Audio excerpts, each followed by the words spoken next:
You won't believe what this entitled Karen did when I refused to hand over my house keys. She actually called 911 and told the police SHE was the new owner of my home. What happened next will shock you. But wait until you hear how karma came back to destroy her completely. This story gets insane. Hey everyone. Before we dive into this absolutely wild story, make sure you hit that subscribe button because you do not want to miss stories like this. Trust me, this one is going to leave your jaw on the floor.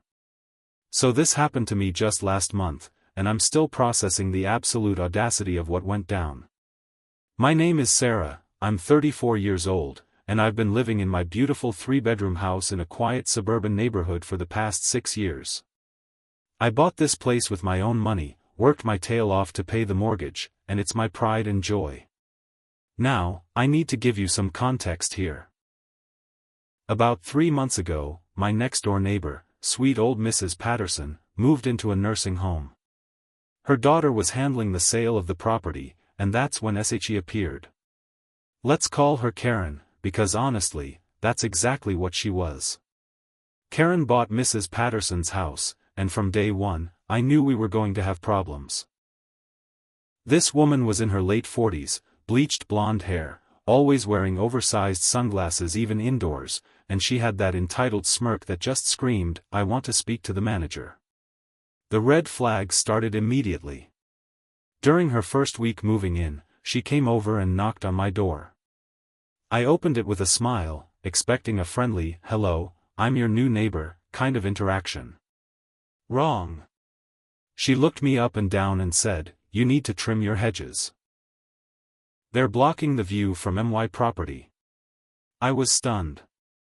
My hedges were perfectly fine, well maintained, and definitely not on her property line.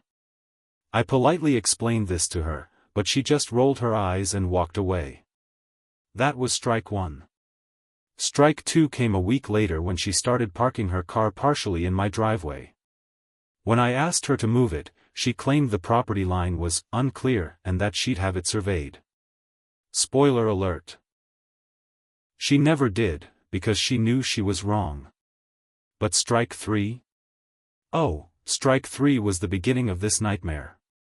It was a Saturday morning, around 9 a.m.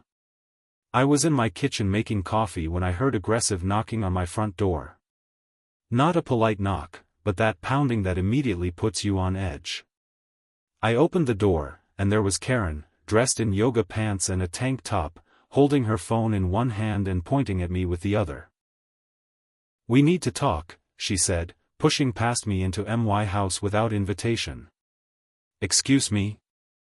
I said, completely shocked. "You can't just walk into my home." She spun around with this absolutely unhinged look in her eyes. "I need your house keys. Now." I literally laughed because I thought she was joking. "I'm sorry, what?" "Your keys," she repeated slowly, like I was stupid. "I'm doing renovations on my property, and the contractors need access through your side yard.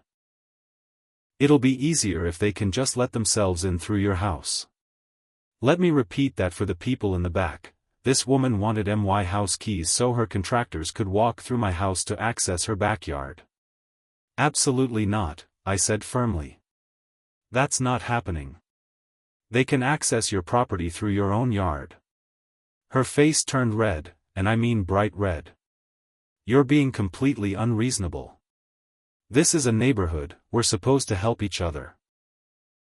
"Helping each other doesn't mean giving strangers keys to my home," I replied, walking toward the door to show her out. "The answer is no, Karen. Please leave. You would think that would be the end of it, right?" Wrong. This woman completely lost it. "Fine," she screamed. "Fine. You know what? I'm going to make your life miserable. You have no idea who you're dealing with." She stormed out, slamming my door so hard a picture frame fell off the wall. I stood there in complete disbelief. Who acts like this? For the next week, Karen made good on her threat. She filed noise complaints with the HOA claiming I was having loud parties at 2 a.m. I work as an accountant and I'm usually asleep by 10 p.m.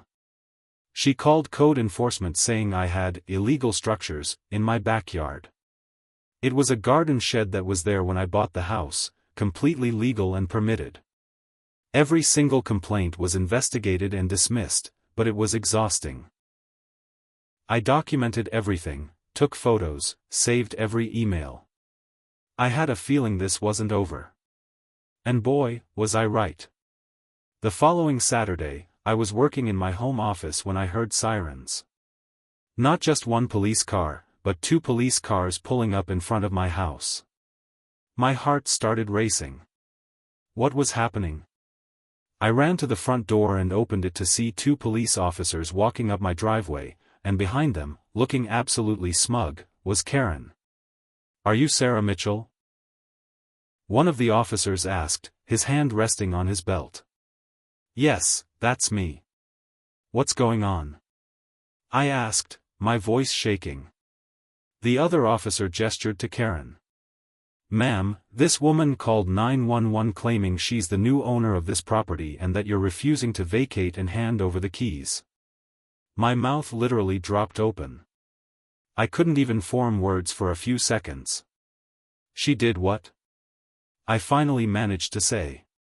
Karen stepped forward, her arms crossed, wearing that same entitled smirk. "Officers, this woman is trespassing on my property.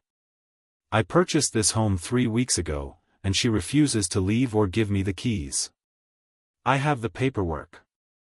She actually pulled out a folder from her designer purse and tried to hand it to the officers. "That is insane," I yelled, my hands shaking with rage. "Officers, I have owned this home for 6 years. She lives next door. She bought the house next to mine 3 months ago, and now she's lying to you." The officers looked between us, clearly trying to assess the situation. "Ma'am," the first officer said to Karen, "do you have proof of ownership?" Karen opened her folder confidently and pulled out the deed to the house next door. The address was literally different by 1 number. The officer looked at it, then looked at my house number, then back at Karen. "Ma'am, this deed is for 2247 Maple Street. This house is 2245 Maple Street." Karen's face went from smug to confused to absolutely pale in about 3 seconds. No, that can't be right," she stammered. I'm sure I. "Do you have documentation for this property?" the officer asked me. "Absolutely," I said, running inside to grab my deed, mortgage statements, and property tax records. I handed them over with shaking hands. The officer reviewed everything and nodded. "Ma'am, you are clearly the legal owner of this property." But here's where it gets even better. The second officer was looking at Karen with growing suspicion. "Ma'am, you knowingly called 911 with a false report. That's a crime. You filed a false police report claiming someone was trespassing on property you knew you didn't own." Karen's eyes went wide. "No. I made a mistake. I thought. You told dispatch this was an emergency and that you were the owner being kept from your property," the officer interrupted. "That's not a mistake, that's filing a false report. They actually handcuffed her right there in my driveway. I couldn't believe what I was seeing. This is harassment." Karen screamed as they walked her to the police car. "She refused to give me her keys. That's why I called you."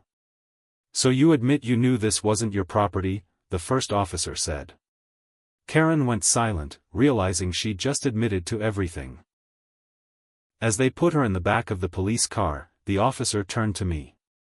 "Ma'am, has she been harassing you?" I told them everything. The illegal parking, the false complaints to the HOA and code enforcement, the demanding of my house keys, all of it. They took notes on everything. "We'll be in touch," they said. "You may want to consider a restraining order." And let me tell you, I absolutely did. Over the next few days, I learned through other neighbors what happened to Karen. She was charged with filing a false police report, and during the investigation, they discovered she'd done this before at her previous address. She had a history of harassing neighbors and making false claims to police and authorities. The HOA got involved and discovered all her complaints against me were completely fabricated. They fined her for abuse of the HOA complaint system. But the best part? The best part was when I got a restraining order approved. Karen had to stay at least 100 yards away from me and my property. That meant she literally couldn't be in her own backyard without violating it because our properties were so close. She ended up selling her house at a loss just 2 months after buying it and moved away. The new neighbors who moved in are absolutely wonderful, and we actually have cookouts together now. So there you have it. The absolutely insane story of how my Karen neighbor called 911 claiming she owned my house just because I wouldn't give her my keys. The entitlement was unreal, but karma came back hard. If you enjoyed this story, make sure to hit that like button and subscribe for more crazy Karen encounters. Drop a comment below telling me what you would have done in this situation. Have you ever dealt with an entitled neighbor? Share your stories. And remember, always stand your ground and document everything when dealing with people like this. It saved me in the end. Thanks for watching, and I'll see you in the next one.